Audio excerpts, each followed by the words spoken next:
sekolah, you open themselves up for citizens. So it's really baffling, you know.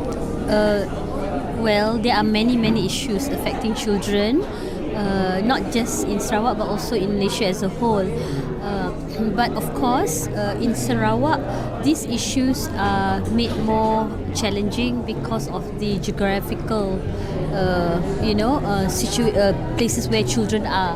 So, for example, they have difficulties for access to education because they live really on outskirts, and there are not too many of them for schools to be built, but yet we don't want to deprive them, so they will have to be living in boarding schools far away from their families, and as young as the age of 7 years old. I have seen this in Sabuyao, not very far from Kuching, and it's actually very sad when you see children are being separated from their family from early age.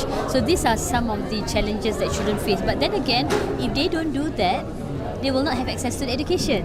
So really, it's ensuring that children get their basic rights, and education is really the passport, to everything, to survival, to development, to their protection as well.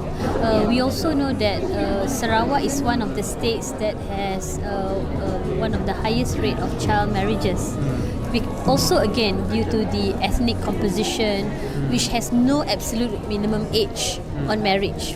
For ethnic communities and for Muslims, there is no absolute minimum, meaning to say that as young as 12 or 13, you can get married, provided that you qualify with the requirements, that is getting your parents' permission and all that.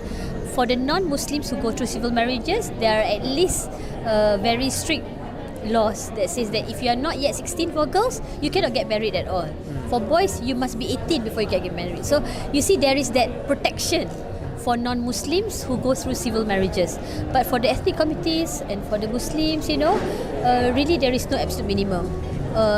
The law only requires for the Muslims, if you reach 16 years old, if you're a girl, you have to get the permission of the Sharia court. If you are less than 18 years old and you're a boy and you want to get married, you have to go to the Sharia court to get permission to get married. So child marriage is also one issue. Executive functions. So I think that needs to be clarified.